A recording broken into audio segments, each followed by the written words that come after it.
In the last video, we have covered subnetting and supernetting. In this video, we are going to discuss about DHCP, Dynamic Host Configuration Protocol. DHCP protocol क्या होता है, इस lecture में हम study करेंगे.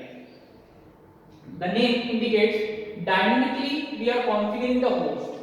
Host को dynamically configure करेंगे, that is called as DHCP.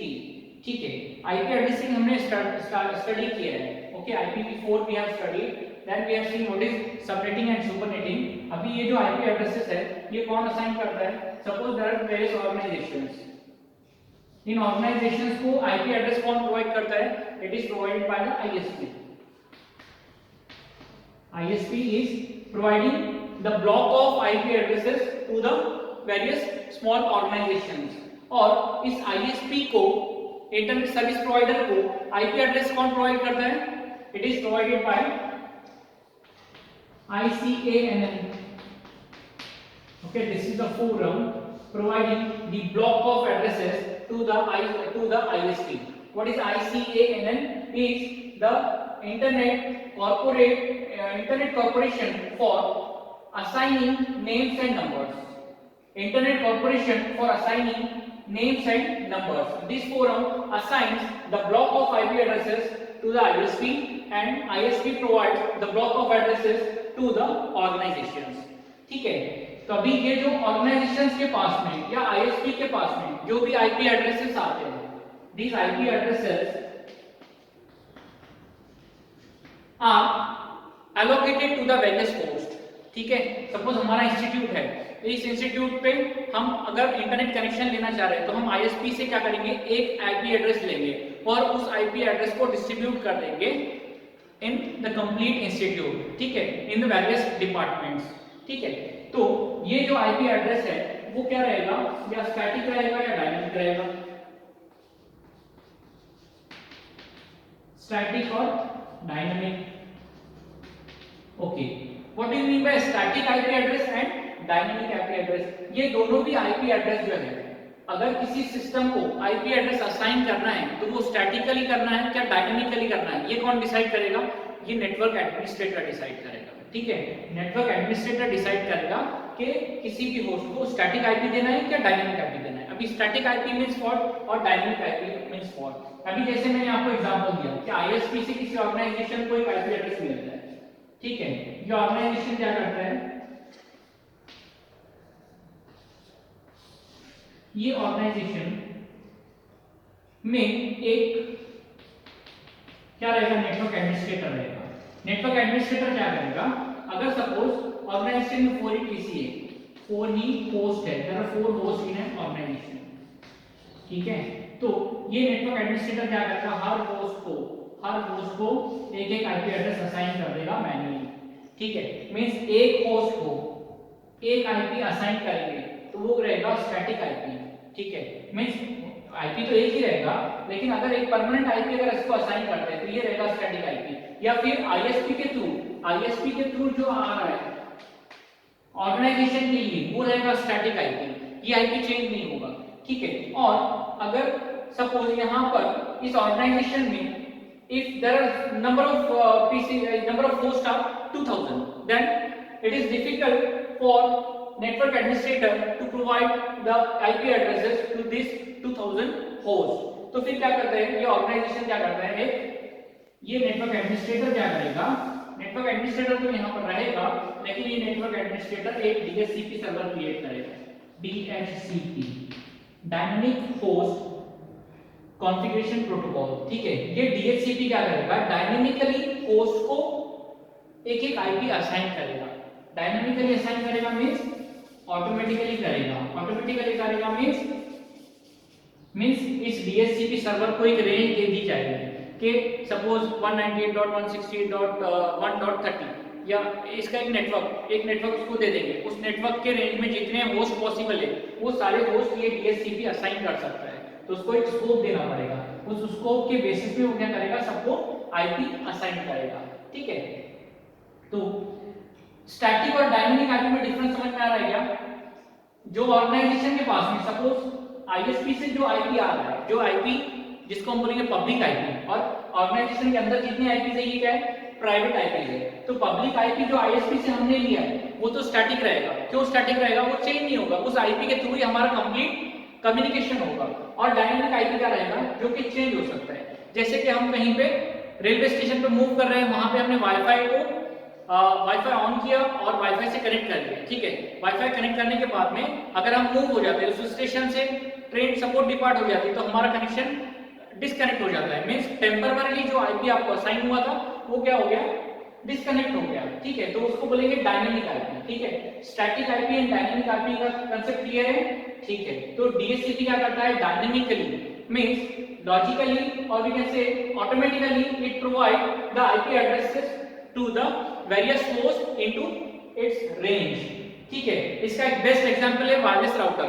जैसे आपके घर में इंटरनेट कनेक्शन यूज करते हो तो उसका एक वायरलेस राउटर रहता है।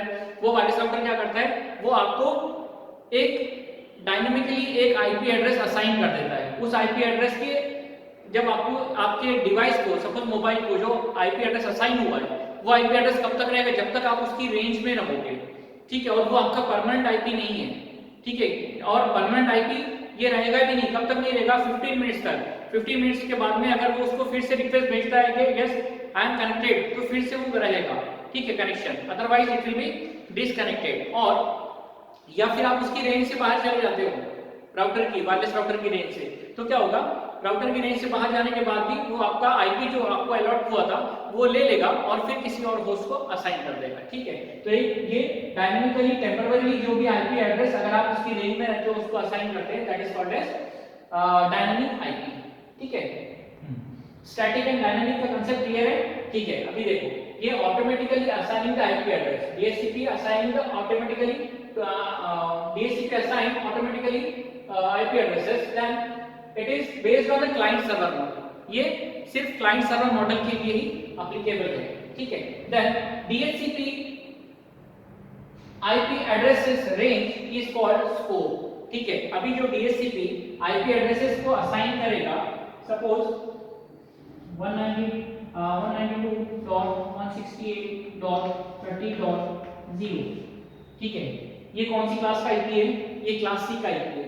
क्लास सी में कितने ऑक्टेट नेटवर्क के लिए रिजर्व है, 3 octets are reserve for the network, 1 octet for the host. तो इसमें कितने होस्ट रहेंगे, 2⁸ होस्ट रहेंगे, 2⁻², जितना भी नंबर रहेगा वो डायनामिकली ये अपने स्कोप के अंदर में असाइन कर सकता है to the various host. Is it clear, ठीक है।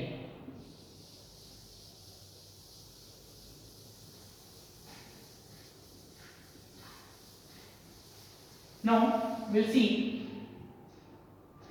DHCP message format. DHCP का जो मैसेज रहेगा उसका क्या फॉर्मेट रहेगा हम स्टडी करते हैं, ठीक है।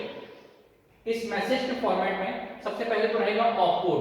ऑपकोड क्या होता है, opcode is nothing but the operation code.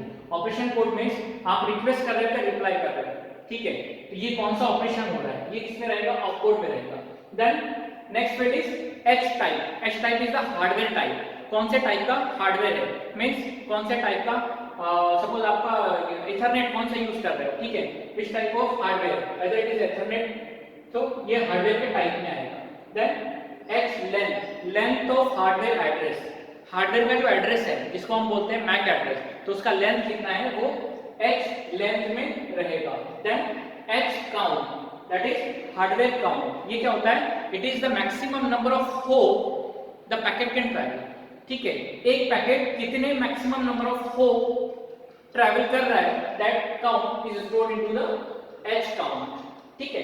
ये कंप्लीट क्लियर है, opcode, H type, H length and H count. Then transaction ID. Transaction ID क्या होता है, ट्रांजैक्शन आईडी एक इंटीजर वैल्यू है जो वैल्यू क्लाइंट जनरेट करता है और उस वैल्यू को फॉलो कौन करता है, it is followed by the server, ठीक है। ये नंबर ट्रांजैक्शन आईडी कौन जनरेट करेगा, ये जनरेट करेगा क्लाइंट और उसको फॉलो करेगा server. Then next bit is time elapse. Time elapse क्या होता है, time elapse is the time since the client started requesting। जब से क्लाइंट ने रिक्वेस्ट करना स्टार्ट किया है उस टाइम को बोलेंगे टाइम इलैप्स, ठीक है। Then flag, in the flag field it is used to define whether it is a unicasting or a multicasting, whether it is a point to point communication or point to multi point communication में जब flag weight 0 रहेगा, when flag is equals to 0 indicate कि unicasting हो रहा है, flag 0 indicates unicasting and flag 1 indicates multicasting.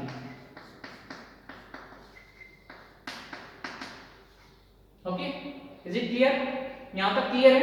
अभी देखते हैं क्लाइंट आईपी एड्रेस, ठीक है। क्लाइंट का जो भी आईपी एड्रेस रहेगा वो इस फील्ड में स्टोर रहेगा। अगर क्लाइंट को पता नहीं है कि मेरा आईपी एड्रेस क्या है तो इस फील्ड में 0 रहेगा। मींस अगर ये क्लाइंट है और ये एक सर्वर है, ठीक है, ये server client this client is requesting the server DHCP server that I want an IP, ठीक है, मुझे IP एड्रेस चाहिए, मैं अभी नेटवर्क में कनेक्टेड नहीं हूं, मुझे IP एड्रेस चाहिए। तो ये क्लाइंट क्या करेगा, इसको रिक्वेस्ट करेगा। तो रिक्वेस्ट करते टाइम पे इस पे कोई आईडी है क्या?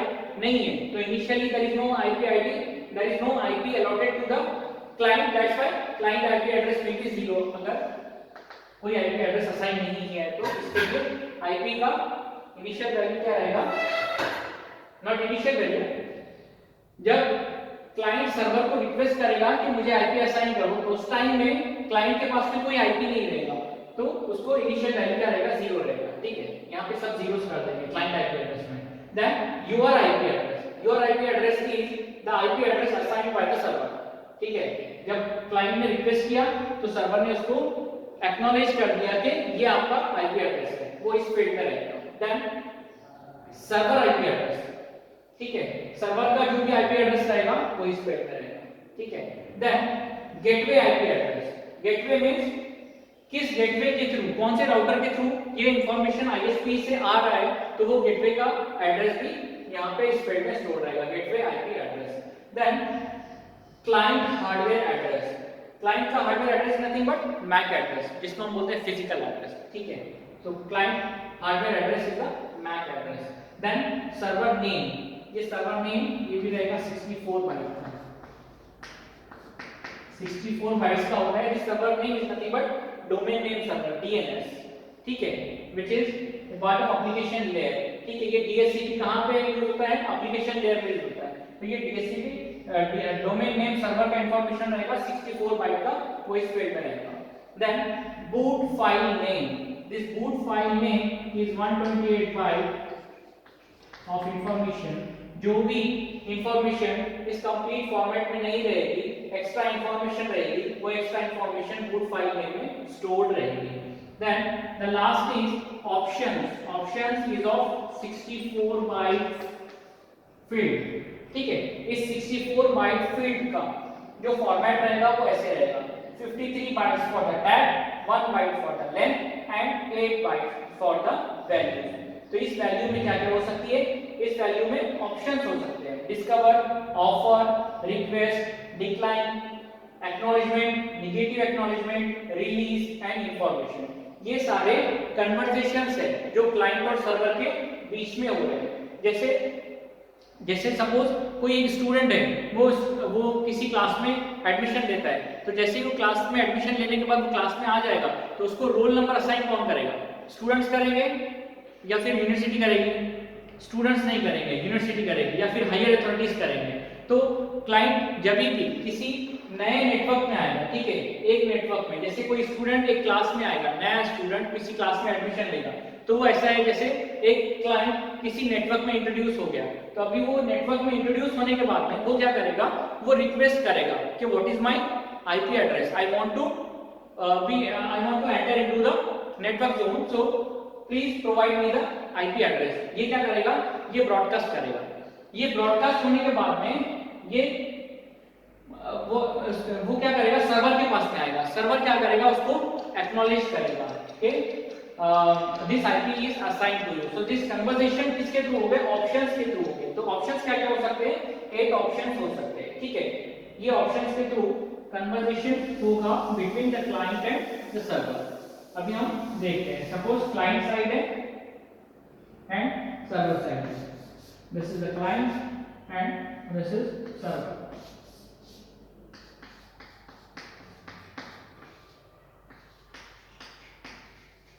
Okay, then first the client will request to the server, ठीक है। सबसे पहले, और जो DHCP सर्वर है ये भी अपना मैसेज डिस्कवर करता रहेगा कि दैट आई एम सर्वर, कि मैं सर्वर हूँ। अगर किसी को चाहिए तो आप यहाँ पर आओ, अगर किसी को आईपी एड्रेस चाहिए तो सर्वर के पास में आओ। ये अपना मैसेज क्या करेगा, ब्रॉडकास्ट करता रहेगा। और ये ब्रॉडकास्टेड मैसेज के थ्रू ये जो क्लाइंट है, क्लाइंट भी इसको रिक्वेस्ट करेगा that it will discover the DHCP server. Discover करने के बाद में ये जो ऑपरेशन होगा ये पोर्ट 68 और 67 के थ्रू होगा। मींस जब सोर्स टू डेस्टिनेशन, सोर्स अगर हम इसको लेते हैं, सोर्स अगर हम क्लाइंट को लेते हैं और डेस्टिनेशन अगर हम DHCP सर्वर को लेते हैं, तो जब सोर्स टू डेस्टिनेशन रिक्वेस्ट होगा तो वो पोर्ट नंबर 68 से होगा। Source will be 68 and destination will be 67, ठीक है। पोर्ट 67 मींस ये पोर्ट DHCP का पोर्ट है, ठीक है। DHCP के लिए रहेगा, ये सोर्स में रहेगा और ये डेस्टिनेशन में रहेगा। और जब डेस्टिनेशन से मींस DHCP सर्वर से क्लाइंट की तरफ कोई इंफॉर्मेशन जाएगी तो उसमें सोर्स और डेस्टिनेशन चेंज हो जाएंगे।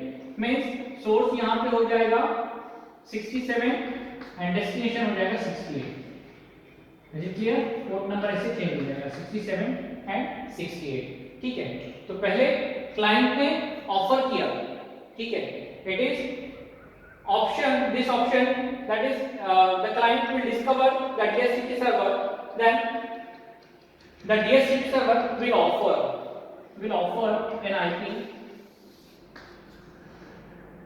to the client, then the client will request for the IP, okay, that I need the IP. If the client will request DHCP server to assign the IP, then the server will acknowledge the IP address, okay, वो क्या करेगा, acknowledgement send कर देगा, okay, DHCP server acknowledgement send कर देगा through port number 68 to the destination or to the server, to the client, okay, client को information send कर देगा। Is it clear? ठीक है। DHCP सर्वर क्या होता है, डायनेमिकली होस्ट को कॉन्फ़िगर करने के लिए हम बोलते हैं DHCP सर्वर। DHCP सर्वर क्या करता है, ऑटोमेटिकली नेटवर्क में जितने भी होस्ट है उनको डायनेमिकली क्या करेगा, IP एड्रेस असाइन करेगा। कब तक असाइन करेगा, जब तक वो उसके कवरेज एरिया में है, जब तक वो उसके जोन में है। जैसे कोई ट्रैवल कर रहा है तो ट्रैवल करने के टाइम पे अगर किसी स्टेशन पे उसको कोई नेटवर्क मिलता है तो उस नेटवर्क में एंटर करने के लिए उसको एक टेम्पररी IP एड्रेस असाइन होगा। वो कौन रिस्पॉन्सिबल है उसके लिए, DHCP सर्वर रिस्पॉन्सिबल है।